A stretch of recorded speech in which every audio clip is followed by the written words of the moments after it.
Fakultas Sastra, Program Studi Sastra Indonesia, Universitas Pamulang. Jadi di video kali ini saya ingin mewawancarai teman saya yang bernama Wina Siva.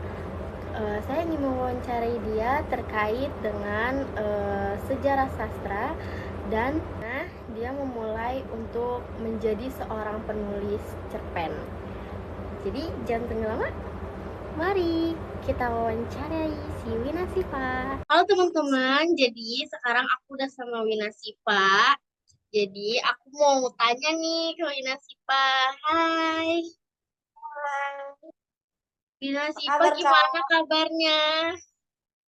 Alhamdulillah baik. Kalau Kakak sendiri gimana? Baik. Alhamdulillah baik. Jadi ada yang mau aku tanya ini ke kamu. Wah, nanya apa tuh? Tentang apa? Eh Sebelumnya kamu ini udah pernah coba menulis suatu karya atau contohnya seperti cerpen, puisi, atau novel.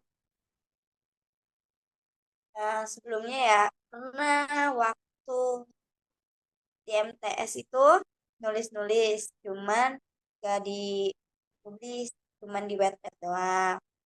Nah, abis itu melanjutin lah ikut lomba. Lomba cerpen di sosial media. Gak. Nah, sekarang ini udah alhamdulillah sih udah punya karya juga waktu di kuliahan ya, itu untuk tugas di semester 1 atau 2 tentang cerpen, terus juga ada buku tentang folklore suatu daerah gitu ya. Tuh. Oke.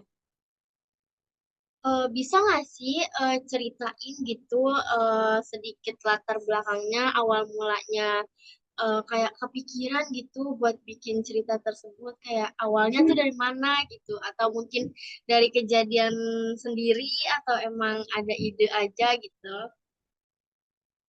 Awalnya sih suka baca webtoon. Nah, waktu MTS tuh ditambah teman-temannya juga pada suka nulis, terus juga aku juga suka nulis di diary gitu, buku diary. Nah, nulisnya itu kayak tentang kehidupan aja sih, kayak percintaan, terus juga soal hubungan di keluarga, terus juga tentang pertemanan. Terus Kak, Nah, lumayan sih nulis kayak buat apa ya? Cerita hidup kita tuh ditulis lagi kayak pas dibaca, lucu juga ya gitu. lanjut ya.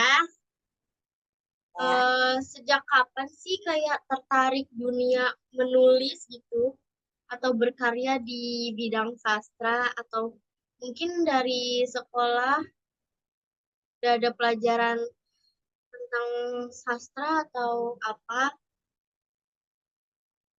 nah, kalau nulis itu sebenarnya dari kalau suka nulis-nulis ya, kayak buat diary itu dari SD. Nah, terus dilanjutlah di SMK, ambil eskul, namanya jurnalistik. Nah, itu tuh kayak senang aja gitu, di situ tugasnya buat ngehias mading, terus juga cari yang keren-keren. Nah, akhirnya lah di situ mulai kayak, wah tertarik nih sama sastra. Akhirnya sekarang kuliah juga ambil jurusan sastra.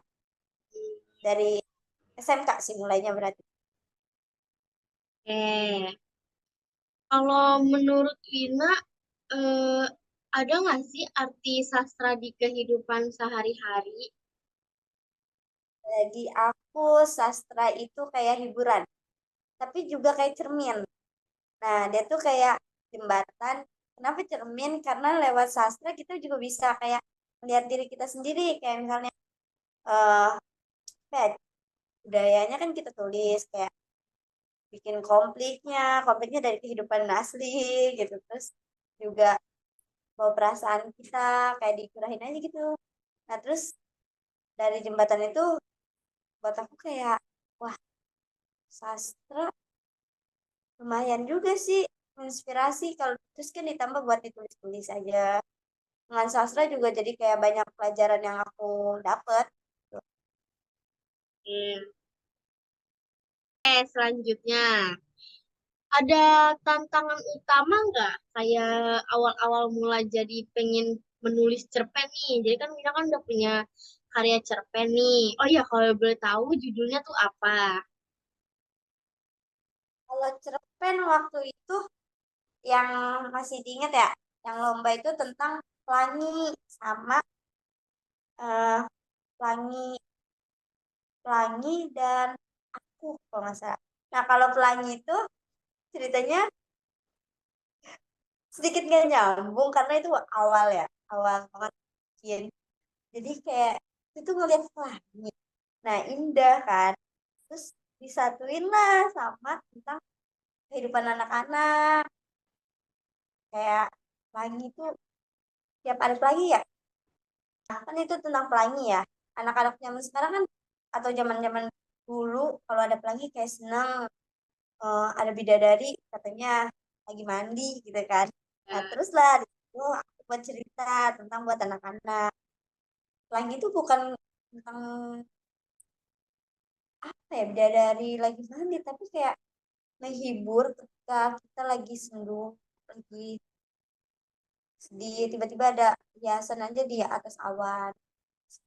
Inspirasi sih malah kayak keindahannya dia yang warna-warni Kalau cerpen yang udah dipublish, ada. yang udah dipublish ada. Nah, itu tuh tentang kehidupan aku juga. Nah, Hmm, itu tuh kayak di zaman sekolah gitu, di SD. Anak-anak yang sering bergeng juga. Cuman dia nggak terlalu, emang kan itu terlalu tinggi ya. Cuman nggak terlalu tinggi, lebih kayak ke anak-anak.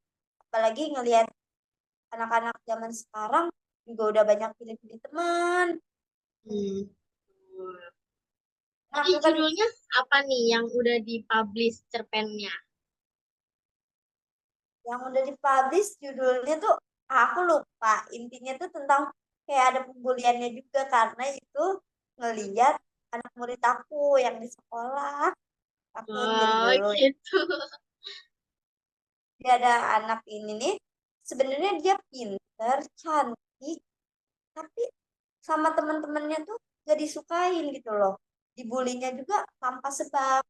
Hmm, mungkin iri gitu ya, Ya karena lebih kayak cantik. gitu. Tapi tiap nih anak bawa mainan atau bawa makanan yang enak selalu dideketin, tapi ketika dia udah kayak biasa aja tidak bawa apa-apa, nah itu dibully lagi, terus kayak bisik-bisik lah, jadilah aku tulis gitu, kayak sedih sih ngelihatnya. Vina nih sebagai penulis, ada nggak sih tantangan utama untuk menjaga kayak nilai-nilai sastra dari lahir, dari sejarahnya lah gitu. Nilai-nilai sastra yang lahir dari sejarah gitu. Jadi yang berkaitan dengan sejarahnya sastra.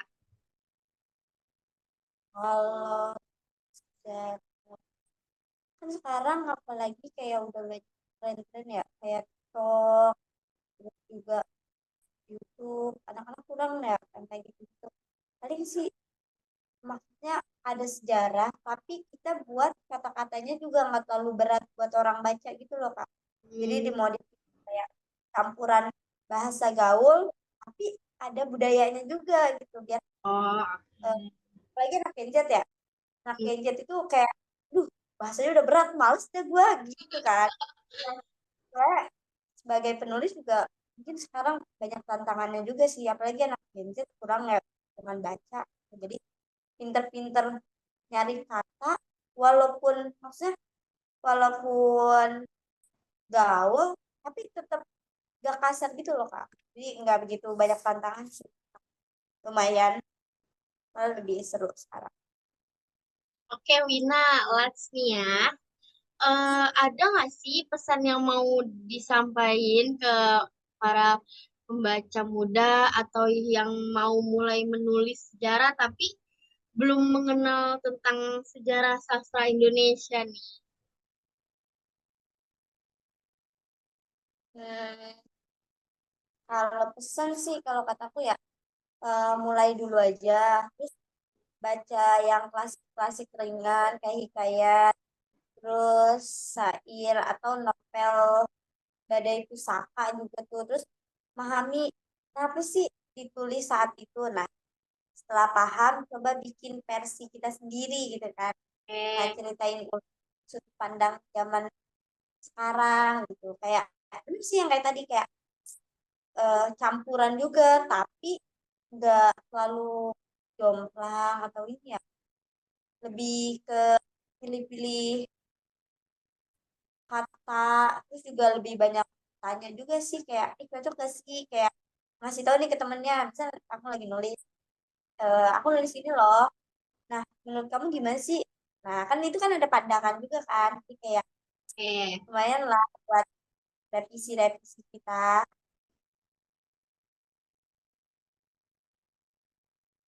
Makasih ya Wina, udah mau ditanya-tanya. Sorry nih ganggu waktunya. Sama. Ya, semoga bermanfaat ya buat teman-teman. Kalau misalkan jawabannya kurang, aku bisa minta maaf ya. Oke, makasih ya Wina. Dadah.